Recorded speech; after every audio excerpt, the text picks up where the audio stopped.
قرآن کو سمجھنے کے لیے یہ بہت ضروری ہوتا ہے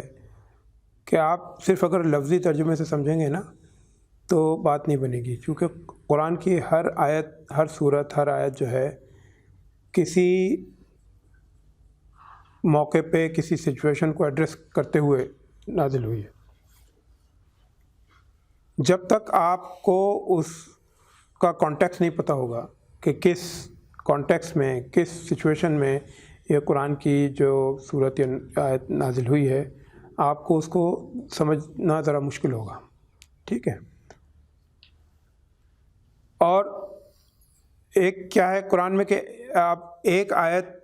کو صرف اگر الگ سے اس کا ترجمہ دیکھیں گے تب بھی بات نہیں بنے گی، اس سے پہلی کیا آیتیں ہیں، اس کے بعد کیا آیتیں ہیں۔ قرآن میں ایک ہی سبجیکٹ پہ، ایک ہی موضوع پہ کئی مرتبہ جو ہے چیزوں کو کہا گیا ہے، اور اس طرح کیا ہے کہ پہلے ایک چیز کہی گئی، اس کے بعد پھر اس میں جو ہے وہ اس میں امپرومنٹ ہوا، اس میں ایک دوسری بات کہی گئی، پھر تیسری۔ تو یہ ساری چیزیں جب تک آپ کے علم نہیں ہوں، جب تک قرآن کو اس طرح سے سمجھنا بہت مشکل کام ہے، ٹھیک ہے نا۔ تو اس لیے قرآن کو اگر صحیح سمجھنا ہے، صرف ترجمے پڑھنے سے ظاہر ہے تھوڑا اندازہ ہوتا ہے، اس لیے کہ بھئی عربی جن لوگوں کی زبان نہیں ہے، جو لوگ عربی نہیں سمجھتے ہیں، ان کو اپنی زبان میں ہی قرآن کا ترجمہ پڑھنا پڑے گا۔ لیکن تفسیر پڑھنے سے آپ کو سمجھ میں آتا ہے، چونکہ تفسیر میں یہ پورا بیان ہے، پورا جو میں باتیں بتا رہا تھا، کانٹیکسٹ ہے، بیک گراؤنڈ ہے، کیا ساری چیزیں اس کے اندر ہیں۔ تو تفسیر پڑھنے سے اندازہ ہوتا ہے، صحیح آپ کو جو ہے اس کا مطلب پتہ چلتا ہے۔ تو یہ تو جو اس کا لٹرل انڈرسٹینڈنگ کی بات ہوئی قرآن کی۔ اب جیسے میں نے شروع میں کہا کہ قرآن جو ہے ایک روحانی کتاب ہے، تو اس کا کیا ہے، ایک اس کی اسپریچول انڈرسٹینڈنگ ہے، ٹھیک ہے۔ اور وہی چیز جو کل بہت تفصیل سے بیان ہوئی نا، وہ دماغ اور قلب کے بارے میں۔ تو اب کیا ہے کہ ایک یہ ہے کہ قرآن کو آپ دماغ سے سمجھیں، اور ایک قرآن کو قلب سے سمجھیں۔ تو اب جب آپ کا قلب جو ہے، آپ جو ہے محنت کر کے آپ نے قلب کو اپنے بیدار کر لیا، تو اب قرآن کا اثر جو ہے نا وہ آپ کے قلب پہ ہونا شروع ہوتا ہے۔ اب دیکھیں، قرآن کا ایک یہ ہے کہ آپ نے قرآن کا مطلب سمجھ لیا، ٹھیک ہے، بہت اچھی چیز ہے، بہت ضروری ہے کہ آپ کا قرآن کا مطلب سمجھیں۔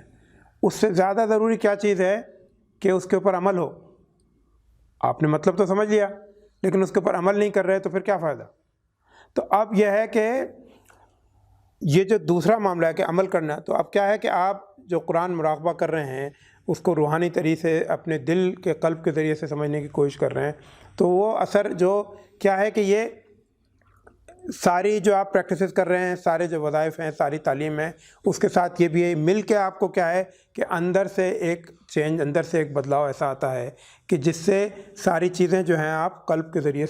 سمجھتے ہیں، اور قلب کے اوپر اس کا اثر ہوتا ہے، تاکہ اصل کیا چیز کہ ان سب چیزوں پہ عمل کرنا آسان ہو جائے۔ اب جیسے دیکھیں نفس ہے،